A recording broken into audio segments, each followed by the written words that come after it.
जय श्री राधा रमन जी की। स्वागत है आपका अपने YouTube channel Radha Raman VNS में। आज आप सुनेंगे कार्तिक मास महात्म्य अध्याय 10।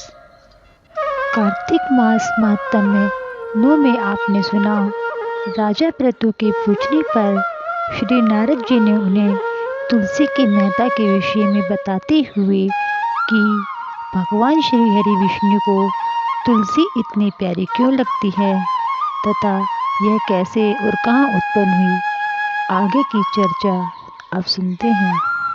अब आगे सुनते हैं कार्तिक मास महात्म्य अध्याय 10 और 11 के विषय में।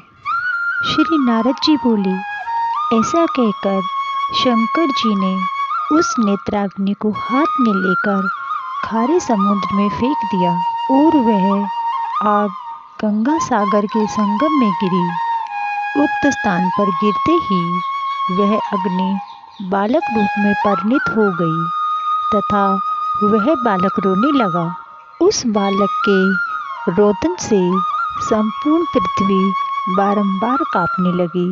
देवलोक आदि सत्यलोक तक सब लोगों के निवासी बधिर हो गए। इस शब्द को सुनकर चकित होकर ब्रह्मा भी वहां गए कि यह क्या है। वहां जाकर ब्रह्मा ने समुद्र के तट पर एक बालक देखा। तब ब्रह्मा जी ने यह वाक्य कहा, यह अद्भुत बालक किसका है। ब्रह्मा को आया हुआ देखकर तथा उनकी वाणी सुनकर समुद्र ने हाथ जोड़कर नतमस्तक होकर प्रणाम कर उस बच्चे को ब्रह्मा जी के अंक में सौंप दिया और कहने लगे कि हे ब्राह्मण, यह बालक गंगा सागर के संगम से उत्पन्न मेरा बालक है। हे जग के जन्मदाता, इस बालक का जात कर्म आदि संस्कार आप ही कीजिए। नारद जी ने कहा, समुद्र इस प्रकार कह ही रहा था कि समुद्र का बालक ब्रह्मा की दाढ़ी पकड़कर बारंबार झकझोरने लगा। उस कारण ब्रह्मा के नेत्रों से आंसू भर आए। किसी प्रकार ब्रह्मा जी ने अपनी दाढ़ी छुड़ाकर समुद्र से कहा कि इसने मेरे नेत्रों से आंसू निकाल दिए हैं, अतः इसका नाम जलंधर होगा तथा जहाँ से इसकी उत्पत्ति हुई है वहीं से इसकी मृत्यु होगी। नारद जी ने कहा, ब्रह्मा जी ने ऐसा कहकर शुक्राचार्य को बुलाकर जलंधर का राज्याभिषेक करा दिया और नदियों के स्वामी समुद्र को बुलाकर ब्रह्मा जी अंतर्धान हो गए। इसके पश्चात उस बालक को राज्याभिषेक देखकर समुद्र के नेत्र उत्फुल्ल हो गए और समुद्र ने कालनेमी से उसकी पुत्री वृंदा को जलंधर की पत्नी होने के लिए मांगा। इस निवेदन पर कालनेमी आदि असुरों ने प्रसन्न होकर जलंधर को अपनी कन्या दे दी। वह भी अत्यंत प्रेमवती तथा आज्ञाकारिणी भार्या को पाकर शुक्र की सहायता से निर्विघ्न शासन करने लगे। इति श्री 10वां अध्याय समाप्त। आइए सुनते हैं 11वां अध्याय। श्री नारद जी बोले, जिन दैत्यों को पहले देवताओं ने पराजित कर दिया था और वे पाताल में रहते थे, वे सब राजा जलंधर का आश्रय पाकर पृथ्वी पर निर्भय होकर विचरने लगे। किसी समय राहु का कटा हुआ सिर देखकर जलंधर ने गुरु शुक्राचार्य के उसके सिर काटने का कारण पूछा। शुक्राचार्य ने देवताओं के द्वारा समुद्र मंथन उसके रत्नों को देवताओं द्वारा छीन लेना तथा दैत्यों की अनादर युक्त हार का वर्णन सुनाया। अपने पिता का मंथन सुनकर जलंधर की आंखें क्रोध से लाल हो गई और उसने घसमर नामक अपना एक दूत देव सभा में पहुंचकर अद्भुत वचन कहने लगा। घसमर ने कहा, हे देवेंद्र, समुद्र का पुत्र, सब राक्षसों का स्वामी जालंधर का मैं दूत हूँ और उन्होंने जो कहा है उसे सुनो। तुमने पर्वत से मेरे पिता समुद्र का मंथन क्यों किया? वहाँ से जो रत्न ले आई हो उन सबको शीघ्र मुझे दे दो। इस प्रकार दूत की वाणी सुनकर महाराज इंद्र चकित हो गए। भय और क्रोध युक्त हो घसमर से बोले, हे दूत, प्राचीन काल में जिसलिए मैंने समुद्र का मंथन किया था उसे सुनो। मुझसे भयभीत पर्वतों को समुद्र ने मुझे उदर में छुपा लिया और प्राचीन काल में मेरे शत्रु दैत्यों की रक्षा की थी। अतः मैंने उनका मंथन कर उसके सब रत्न ले लिए। इसी प्रकार प्राचीन काल में समुद्र के शत्रु शंकासुर ने भी देवताओं से द्वेष किया था। हमारे छोटे भाई विष्णु भगवान ने सागर में घुसकर उसे मारा था। अतः आप अपने स्वामी के पास जाओ और समुद्र मंथन का सारा संवाद अपने स्वामी जलंधर से जाकर कह सुनाओ। नारद ने कहा। इस प्रकार वह दूत इंद्र से विदा लेकर पृथ्वी पर आया और इंद्र का संपूर्ण कथन राजा जलंधर से कह सुनाया। उन बातों को सुनकर क्रोध से उस दैत्य के होठ कांपने लगे। वह जलंधर देवताओं को शीघ्र पराजित करने में उद्यम करने लग गया और उसके उद्यम के कारण प्रत्येक दिशा तथा पाताल से करोड़ों राक्षस इकट्ठा होने लगे।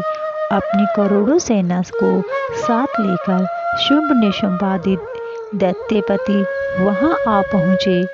उस राक्षस राज जलंधर ने स्वर्ग लोक जाकर नंदनवन पर अपना अधिकार कर लिया। तब देवतागण भी युद्ध के लिए स्वर्ग से बाहर निकले। देवताओं ने देखा कि प्रबल दैत्यों की सेना ने अमरावतीपुरी को घेर लिया है।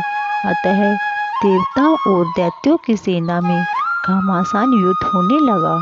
मूसल, परित, बाण, गदा, शक्ति और फरसा से देवता और दानवों में एक दूसरे पर दौड़ दौड़कर आक्रमण कर दिया। लड़ते लड़ते दोनों सेनाएं क्षीण हो गई। रक्त की धाराएं बहने लगी। चोट खाकर गिरे हुए तथा घायल होकर गिरने वाले, रक्त से सने हुए हाथी, घोड़े, रथ तथा पैदलों से वह संग्राम भूमि संध्या काल में मेघों के समान लाल हो गई। उस युद्ध में मरे हुए राक्षसों को शुक्राचार्य जी जिंदा करने लगे। मृत संजीवनी विद्या से अभिमंत्रित किए जल की बूंदों के द्वारा युद्ध में मरे हुए राक्षसों को शुक्राचार्य जी जिंदा करने लगे। दूसरी ओर मरे हुए देवता भी जीकर उठने लगे। मरे हुए देवताओं को पुनः जीवित देखकर क्रोधित हो जलंधर ने शुक्राचार्य से कहा, अभी मैंने जिन देवताओं को संग्राम में मारा है वे फिर से कैसे जीवित हो गए? यह सुना गया है कि आपकी मृत संजीवनी विद्या आपके अतिरिक्त किसी और को ज्ञात नहीं है।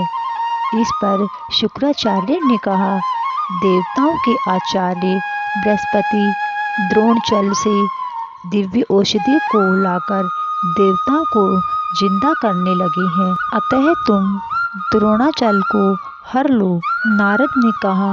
उनके ऐसा कहने पर जलंधर ने द्रोणाचल को लाकर समुद्र में फेंक दिया और स्वयं भी देवताओं से महायुद्ध में संलग्न हो गए। तदंतर देवताओं को मृत देखकर बृहस्पति द्रोणाचल पर गए, किंतु वहां पर द्रोणाचल को उन्होंने नहीं देखा। दैत्य जलंधर द्वारा द्रोणाचल हरा हुआ जानकर बृहस्पति जी चिंता और भय से कि कर्तव्य विमूढ़ हो गए।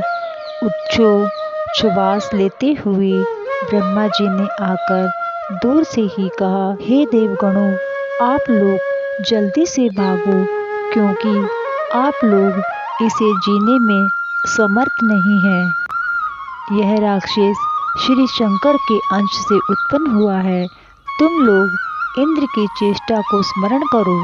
इस प्रकार बृहस्पति की वाणी सुनकर भय से व्याकुल होते हुए जलंधर राक्षस द्वारा मरते हुए सब देवता दशों दिशाओं में भागने लगे। देवताओं को भागता हुआ देखकर समुद्रपुत्र जलंधर तब शंख भेरी तथा शब्द करता हुआ अमरावती नगरी में पहुंचा। राक्षसों को इंद्रपुरी में अधिष्ठित देखकर राक्षसों से सताए हुए देवता कैलाश पर्वत की गुफा में जाकर रहने लगे। इसके पश्चात जलंधर इंद्र आदि के समस्त अधिकारों पर शुंभ आदि राक्षसों को अलग अलग अधिष्ठित कर स्वयं कैलाश पर्वत की गुफाओं में गया। इति श्री कार्तिक मास महात्म्य में 12वां अध्याय समाप्त। बंधुओं, आपसे अनुरोध है कि आप हमारे चैनल राधा रमन VNS को सब्सक्राइब जरूर कीजिए ताकि हमारे चैनल के माध्यम से आने वाली व्रत कथा त्योहारों की जानकारी आपको समय पर मिल सके। वीडियो अच्छी लगे तो इसे लाइक व शेयर जरूर करें। आप सबको जय श्री राधा रमन जी की धन्यवाद।